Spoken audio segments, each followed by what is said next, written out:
Anybody having money troubles? You won't after this session, I promise. Roderick Givins is our presenter today, and he's a managing member and founder of Rainier Advisors, which is a registered investment advisor with the state of Washington. He provides comprehensive financial planning and investment advising for both individuals and businesses. His experience includes over 18 years of investment analytics and wealth management business development for several of the world's leading financial institutions. He's a member and a board trustee for the Rainier Beach Community Club, Rainier Chamber of Commerce, Rainier Valley Community Development Fund, and the Finance Committee of Rainier Beach Merchants Association. He got his BA from Eastern Washington University in Finance, and his Certified Investment Management Analyst CIMA from the University of Pennsylvania Wharton School of Business. His wife, Kiana, is an SPU grad, and he has two beautiful little boys that I love and adore. And they're not with us today, so for which he's probably happy. But anyway, go ahead and take it away, Roderick. Thank you, Lori.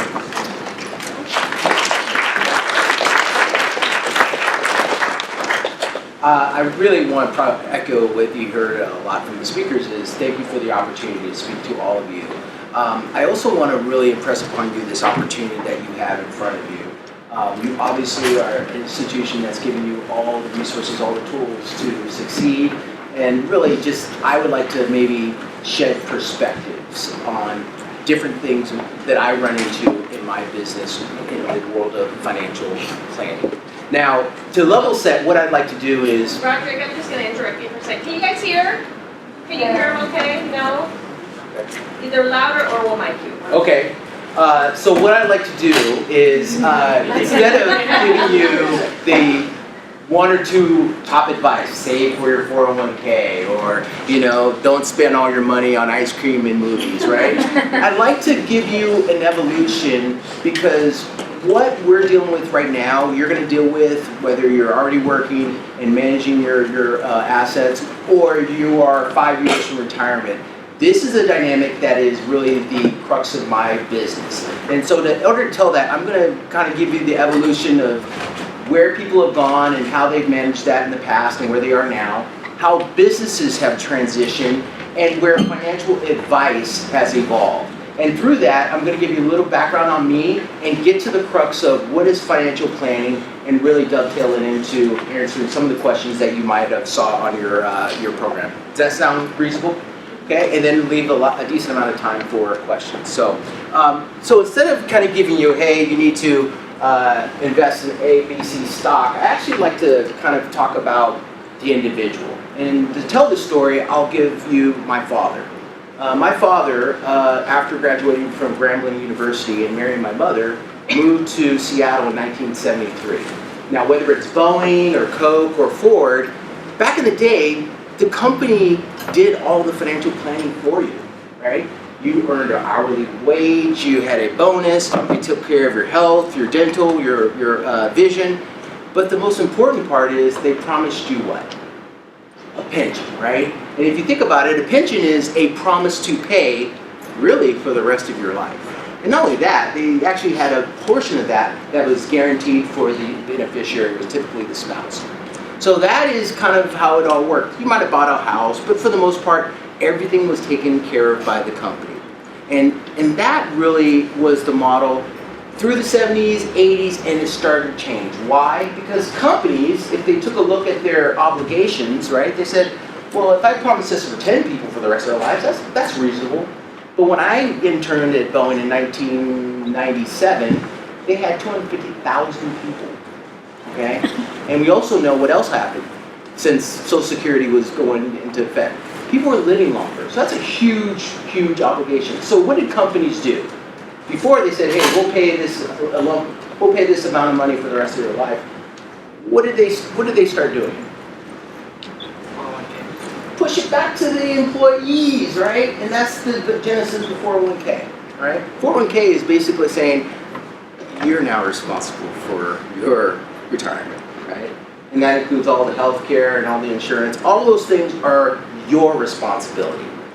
Now, I don't think it's a coincidence that we started to see profits in the companies start to take off in the mid-'80s. And it really hasn't stopped. There's been some blips, and we can talk about that a little later. But for the most part, companies now said, you are responsible for your own financial well-being. And I think that's important, right? So we had individuals, we had the companies, all right? And then let's talk about financial advice.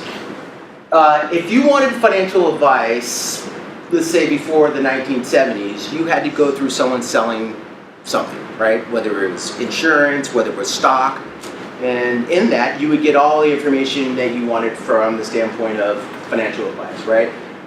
How much do you pay for a house? When do you start a kid's college fund? All that was embedded. And there was this idea of all that was paid by a commission, right?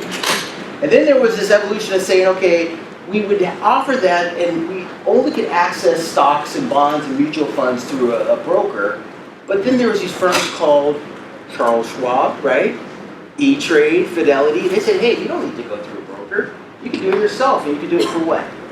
$15, not $10? And the whole financial services industry had to rethink the model, right? So what they started to do is saying, hey, we need to charge a commission. We're going to instead focus on the investable assets. And in that story, we'd go ahead and offer all those services as a percentage of the assets that they would manage. Okay? So all that really translated into providing this asset management for individuals, but it really catered to what? People who had enough assets to manage, right? And that still is really the model now as far as assets under management. But we really kind of leave a lot of important questions out, such as, I want to buy a house. When do I do that? And how much money should I have in order to do that? Now, you could always go to the bank and say, hey, how much money do I need to buy a house? And they'll tell you, but that's from the bank's perspective, right? You want to own that decision. I want to have a plan to pay back if you have student debt. What does that look like, right? You want to have someone to help you coordinate those efforts into that decision. So we gone from the stockbroker, right? And then we've evolved to financial advisors. And now we're looking at this concept called financial planning. Now, I use the term financial planning different than financial advisor because the idea is there are so many things that you have to deal with outside of just the investments. And that's what financial planning is all about. What I like to do is just highlight a couple of these areas and realize that depending on your circumstance, you're going to delve into this more deeply depending on what you need. But the idea is that a financial planner would go into these areas for their clients. And this is what I do for my clients. And this is really the basis of a complete financial picture outside of the investments. Now the first is, and these are simple, but I'm going to go a little deeper in some of them. The first is having an idea of what the goals and financials or goals and objectives for an individual is, right? And at the crux of that is an income statement and a balance sheet. How many people are fairly familiar with those two documents? Okay. I would say if you don't take anything away from this presentation, you need to own those documents. And when I say own them, you have to know what those are about. Now, let me put those terminology. What's the other term for income statement for individuals? W-2? Budget, right? That's a budget. The only reason why we don't call it a budget is because there's not a lot of focus on the income, right? And last time you done a budget, how much time did you spend on the top line? Right?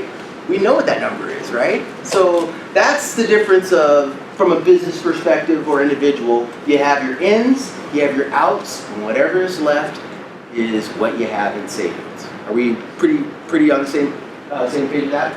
Sounds basic. Okay, sounds basic. For a living, I do this for a lot of individuals. And you don't have to be, it goes up and down the income and net worth spectrum, okay? Own those two documents. I'll come back to that because I think that's where a lot of this information is going to come into. Risk management. Now this is an area that I think is important because risk management is the ability to identify a risk and decide, is it something that I need to take care of? And a lot of times we associate that with what? Insurance, right? Okay, risk, insurance, that's what most people think. But I'm using a different example. And really, but this is what the heart of my practice is trying to take out this embedded conflict of interest. So let's just say you go and talk about risk management and you say, hey, I have a car. Everybody here familiar with the car? You need car insurance, right? Hopefully, everybody is familiar with that, right? In that, you're saying, okay, I need car insurance, and then you say, hey, I need to buy it, and you go to the insurance guy, I need, insurance. He goes, well, yeah, you need the stuff that the state says you, but you also need this, you need this. And then what if your car gets hit by an uninsured motorist? Do you need that? Or what about in the situation it gets damaged by a hurricane or a flood or a natural disaster? Do you need that? Now, the question is, if you ask that of an insurance agent, what are they going to say? Yes. They're going to, of course, say yes. Why? They're compensated for it. But I would look at it, and my firm's name is Rainier View because it's not the view of Mount Rainier, it's the view from a high place and assessing all the opportunities in front of you. Okay? And so I'm going to use an example instead of a car, I'm going to use fried turkey. How many people like fried turkey? Okay, if you didn't raise your hand, you got to try it. It's delicious, okay?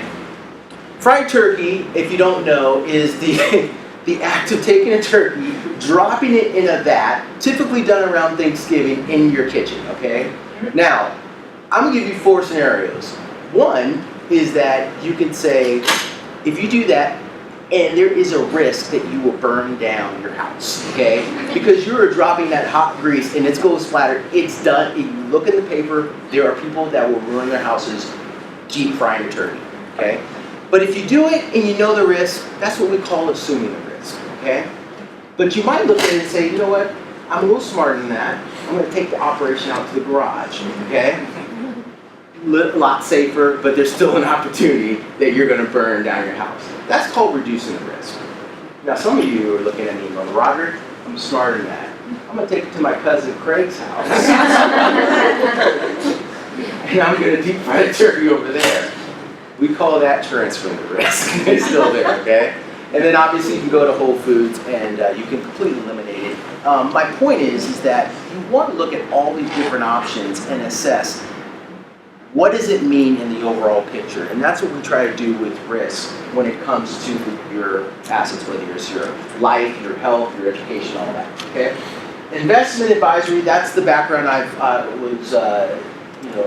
was the focus of my background. The idea behind that is investments are similar to cooking, okay? And in your cooking this soup, you have a lot of things that go into it. What's important is not so much always that one ingredient, but how they all work together, okay? Has anybody tasted ginger in raw form? Okay? It doesn't taste that great, does it? No. But does ginger make some of the food that it tastes delicious, right? That's the concept of investments and portfolio management and asset allocation, is we put these things together, not necessarily to make sure that the returns are all horrible or not that exciting, it's to basically take some of those bumps and those turns out of the portfolio. And that's what we do for an investment when it comes to putting in the overall plan. Tax planning, I think it's fairly straightforward. I'm not going to spend a lot of time. I'm not a CPA, but there's a lot of moving parts when it comes to not only from an individual, but owning property and owning a business. And the statistics say that 1 out of 3 of you are going to own your business in some capacity. Okay, so we're really in the business of not just giving you advice from hey, here's an investment A versus B, but how does it work in your overall picture, including taxes? Retirement planning, that sounds like a long way out. Let me change that concept. Let's call it education planning. Did you know, and I don't know how many people here are going to law school, The statistics show that if you are married, the surviving spouse will, whoever survives the marriage, will spend more time in retirement than you have in school. I'm sorry, even if you get your JD. That's a long time.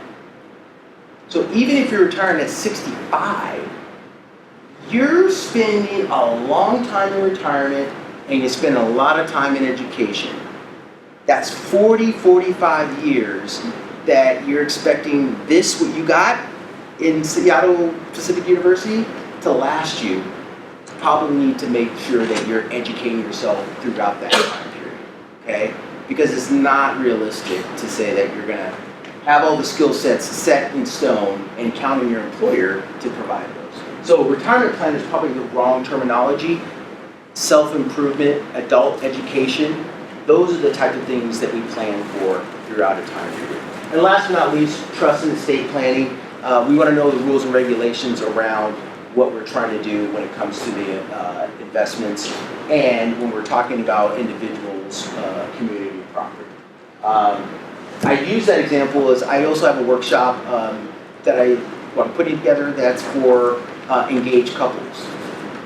And when people say, hey, I'm getting married, they focus on a lot of the moving parts that comes to, the fun part of marriage.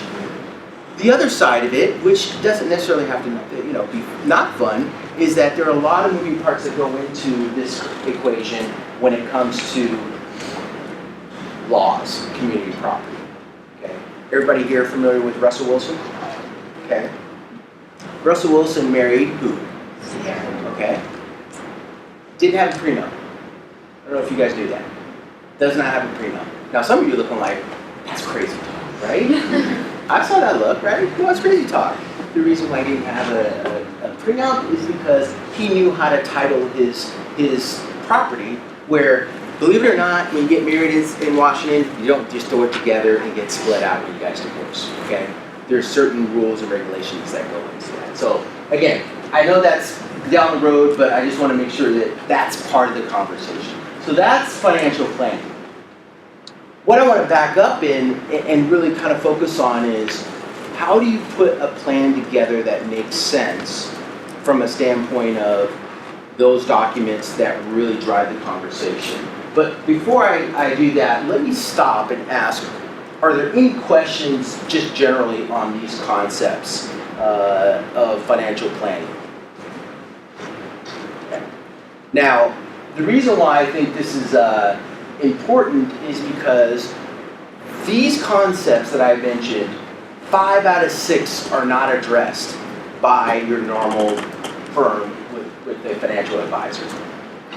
And the reason why is because a lot of it's focused on the investments. You get paid by investments, you're going to focus on the investments. And I know we all have good hearts in this room, right? But guess what?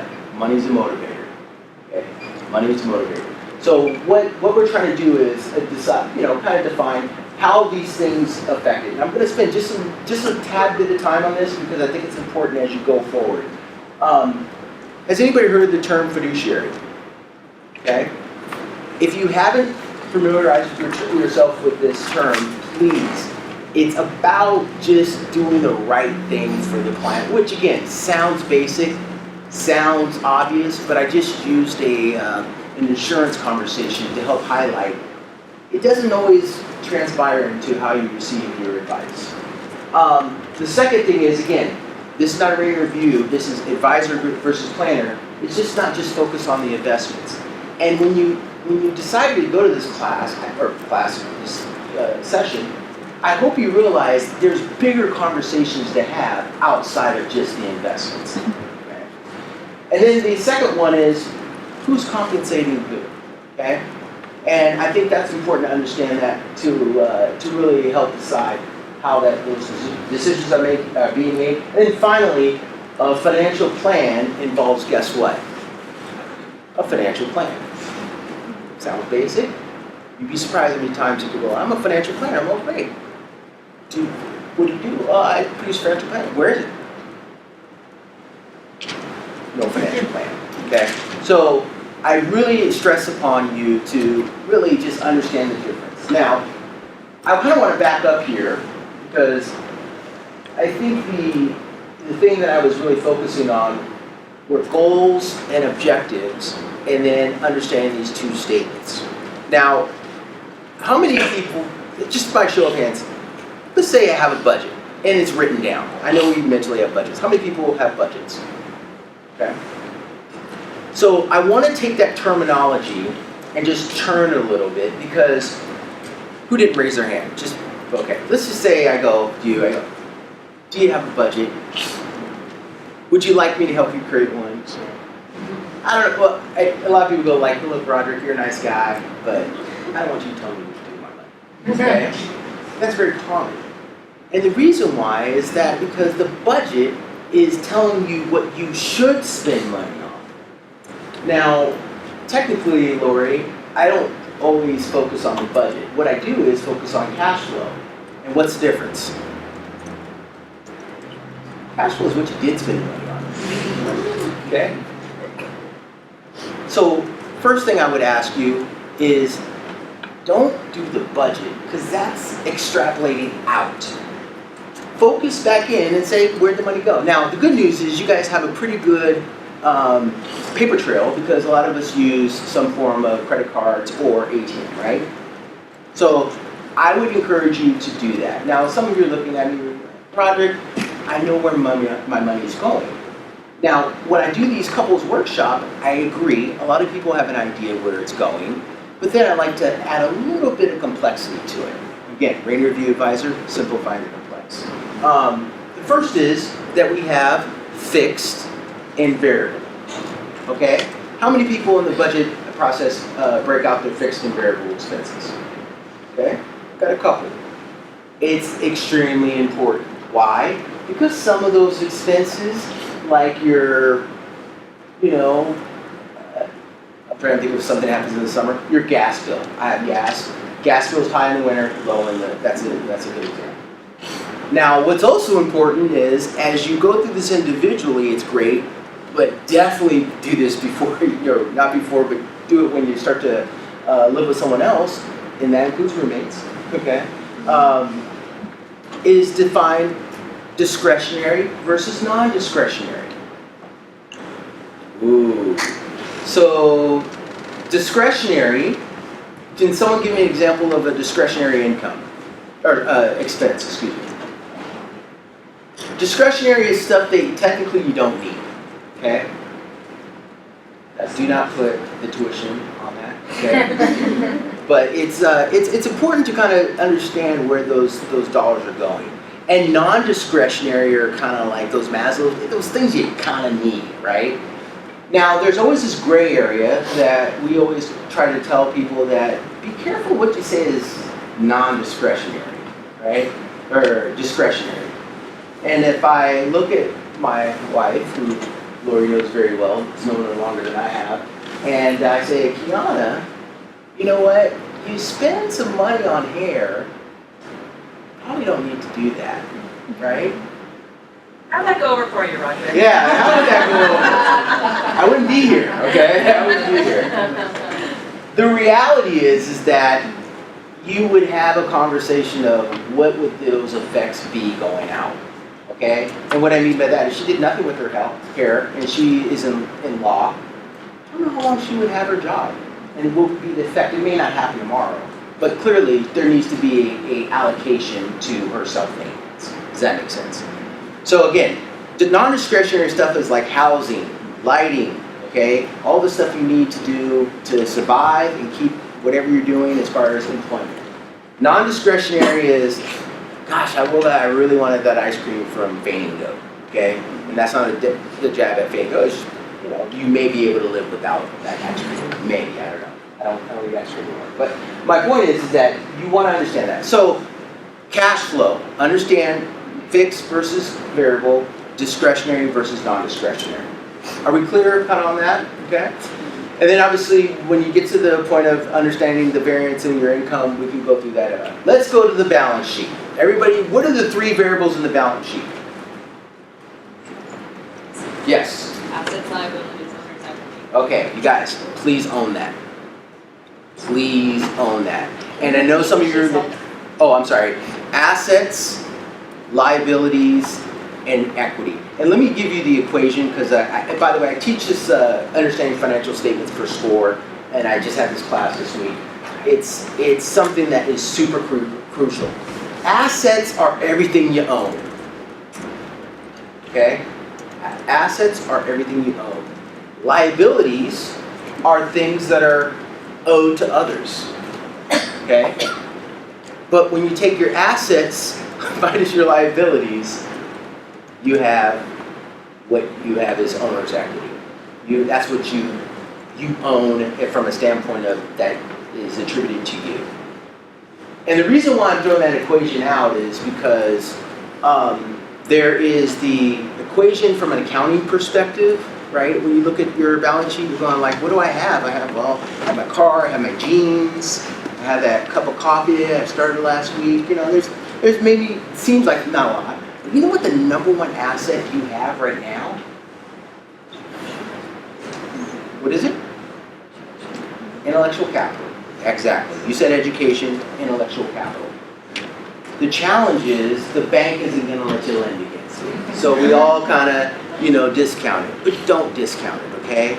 That's going to carry you through to leverage that income back in the income statement. So I guess my point is that the balance sheet is something that you definitely want to own. And therefore, that leads to the conversation of credit cards, right? So give me some statements of how you guys feel about credit cards. Good if you use it right. I'm sorry? Good if you use it right. Good if you use it right. What else? Only for emergencies. Only for emergencies, okay? Anything else? So it's debt, and we all have feelings about debt. My job isn't to tell you what debt is from a standpoint of how you view it, but it is a leverage.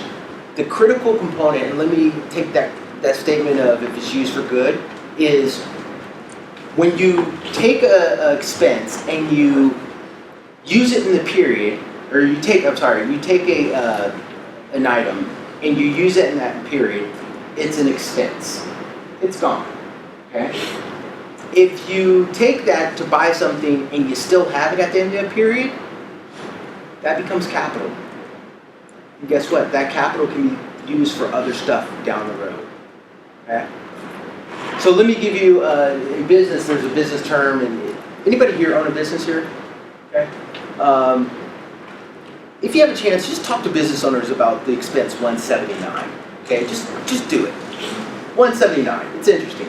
And again, not every business owner is all that detailed, but the business 179 expense is basically what you normally would take as expensing out, meaning after the end of that period it's gone. You get to, well, let me phrase that. It's typically a item that is a balance sheet item, it's an asset, but then you actually get a chance to expense it. So think about that. You have income, you want to throw expenses against that income, because then obviously the stuff you report is lower for for tax purposes, right? But if you didn't, you would have it sit on your balance sheet, right? So think about McDonald's. Go to McDonald's. I haven't been to McDonald's in a little bit. But let's say McDonald's. You guys remember the all-you-can-drink cups? Remember that? You go to the fountain, you go all-you-can-drink, and they'll let you buy it for like $2, all right? Just so that number is. So the difference between expense and capital is, if you use that cup, and then you talk to the manager, they go, hey, guess what? I like you. I'm gonna let you use that same cup next time you come back. Okay? So when you drink all that stuff at McDonald's, and you never use that cup again, that's an expense. When you use that cup, drink it, take it home, hopefully wash it out, come back and use it again, you've capitalized that cup. Okay? And the reason why I bring that up is because the use of credit cards is important to understand. Are you using it for stuff that is gone in that period? Or do you use it for stuff that you can use later? Does that make sense? And the interest that there's charged, that's the cost of it. in that credit card example. So I went a little deeper than maybe in that I wanted to on that, but hopefully I addressed debt, credit cards, a little bit of managing the money. Let me stop and ask, are there any questions when it comes to money management? We can go into some of the, by the way, maybe I didn't give the background. Let me just spend a couple minutes on my background. I guess I didn't give the background myself. So I started at Smith Barney, Solomon Smith Barney in 1998. And my job was to basically find these investments for advisors, financial advisors, right? And my job was also to put them together for performance and reporting for the institutional on the West Coast. So I was charged for about $1 billion. Not that I ran it, but if they were investment vehicles of institutional accounts above 10 million, that was my job to basically make sure the numbers were right. So fairly reasonably comfortable with happening there. My second, what I did was, after that I started working as a business development officer. I talked about that transition of brokers to advisors. I did that for about 10 years. So you talk to a traditional broker, he goes, wait a minute, I can't charge a commission? What's my value? Well, I help them explain their value. That's what I did for a living. So I did that for 2001 to about 2010. Then I was an investment salesman for JP Morgan. And my job was, we had the simplification of what's going on in the economy and markets called the Guide to the Market, produced every quarter. I basically help advisors explain what's going on in the economy and market. You know why? Because I made up a lot of stuff, okay? And I'm not joking. So that was my job, and had a great time, 16 years, great. I also realized you make some money, but you also, at some point, realize it's not all about the money. Now, I know all you guys get that concept. I didn't get that. So I was 36, looking around, had not a lot of friends in the neighborhood, a lot of friends across the country, and I was unmarried, and I wasn't there, okay? So I figured it out later. So I'm a little later in the game, okay? But I think what also I realized is there was a huge swath of people who weren't getting their information to make good, sound financial decisions. And when they went to their specialist, they were getting kicked around, right? What I mean by that is, my question is, rates have dropped. I have more equity in my home. Should I refinance and take off the second mortgage, or should I do something with my second property? They would go to the mortgage guy, and then they would go to the CPA, and the CPA would go to the real estate agent. The real estate agent went to the investment guy. And none of them knew the big picture. They were all kicking the people around. And that's where I saw my opportunity to add value. And so the reason why I'm reaching out on that front is, I think what you're going to run into is this huge opportunity to own your process. And right now, it doesn't matter. Why? Everyone's doing well, right? Everyone's doing well. I can show you a lot of slides, but talk about unemployment rate, you guys are in good shape, okay? It's an education issue, it's a question if you have a certain industry you're focused on, and it's your age. Those are the three things that really focus on when it comes to unemployment. But my point is that if you really want to own this process, I think it's important to have these things in mind, and then have someone central to help coordinate that instead of being here. So let me stop, and I want to, first of all, thank you for the time, but I also want to leave some time for questions, whether it's questions on a process, whether it's questions on what's going on in the capital markets, or just in general, things that you guys are working through in your lives. Can you give an example? You said the business expense 179. Yeah. What's that exactly? It's like just maybe. Yeah, that was the McDonald's cup example. Right. So that's not a real life. Yeah. So the amount was like 500,000. So you could actually take a car and expense it this year when technically it's a capital item. You carry a car on your balance sheet and asset, but you could technically expense it. Or you could, if you're a photographer, you could expense that camera. Normally you wouldn't be able to do that, but there is a hole that you can use. Not a hole, it's IRS code 179 that you can do that. Does that make sense? You are saying if I have a business, if I buy a car, the car can be the 179 items? Yeah, for filming purposes, consult your tax advisor. But there are examples where you can expense certain things that normally would not be expense item, they would be capitalized. So let's maybe we'll go after the class and I'll give you some more examples. Yes. And I'm not a lawyer, I'm just married to one. Yes. I know a lot of students are going to be coming out of college with a certain amount of debt. I mean, I guess for me, between $10,000 and under $100,000. But would you recommend focusing on, and I guess this depends on the person and the situation, but focusing on paying down student loans versus potentially starting a business or making some investments, or does it really matter? Yeah, the answer is yes. No, I mean, you just mentioned the crux of a lot of people's tough decision. There's a lot of moving parts in that, right? There's the debt item, right? There's earning potentials, right? There's a lot of things that you gotta kind of sit down and weigh them. The cost of your debt, which frankly is reasonable, right? There's a lot of reason why, that's the reason why people carry it for a while, is something that you have to kind of weigh versus the cost of, if you ask for a business loan, you're not gonna be able to borrow at 4.5%. So those are the kind of math equations, lack for a better term, that we all have to kind of go through. But I think it's important to sit down with someone that understands all these moving parts to kind of help do that, including you have someone who's able to gift you money, right? How does that look, and how should that be? Yes. At what age would you recommend putting emphasis on building credit, and how would you recommend us going about that at this age?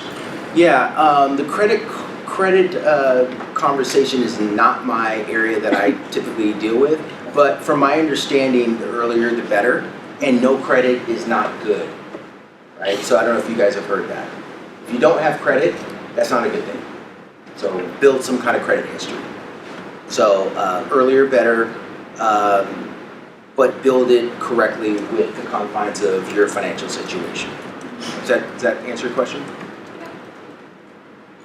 Yes. Could you just clarify a little bit? What do you mean by process? You get to own our own process. Does that just mean different decision-making processes? Exactly. Yeah. I think we have always started going down this specialization road that people become super specialized, but you don't have these things interconnected.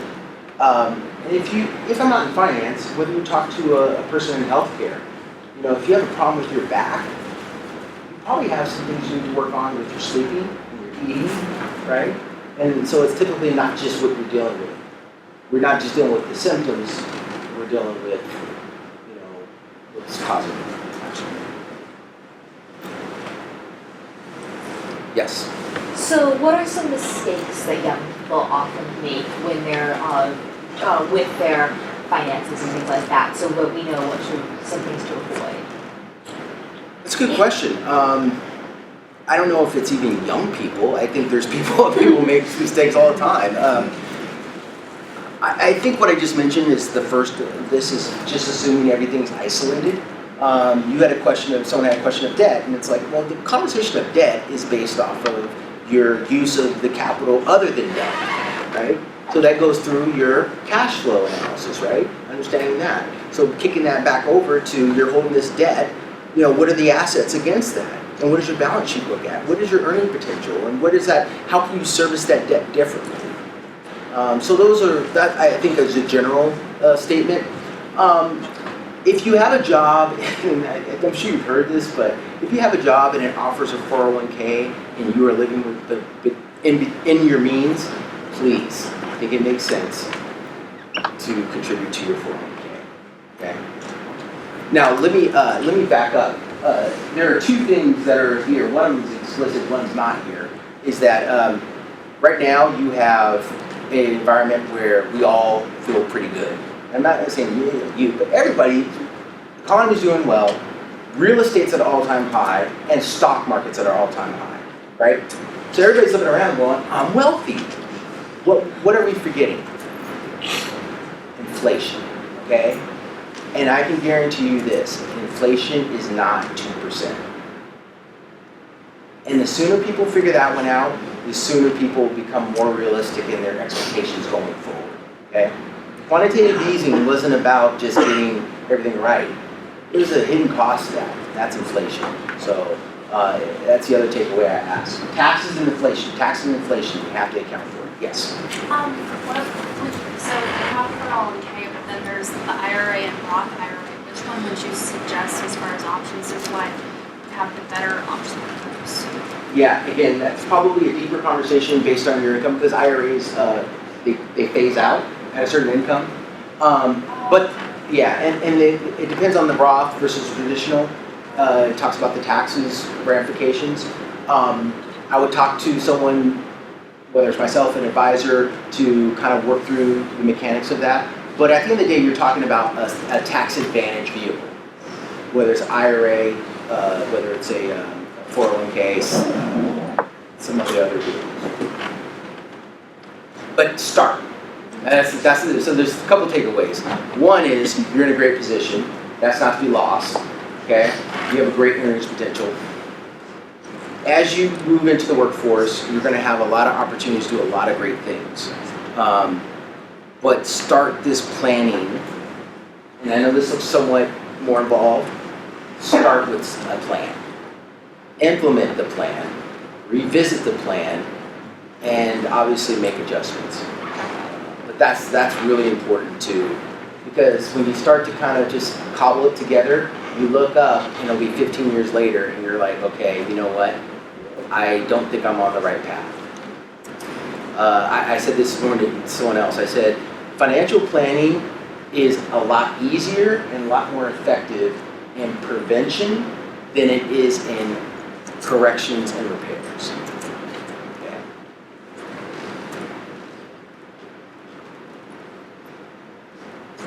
Well, if there's no more questions, I again appreciate your time. I'm Roderick Givins with Rainier Review Advisors, and we simplify the complex. Thank you.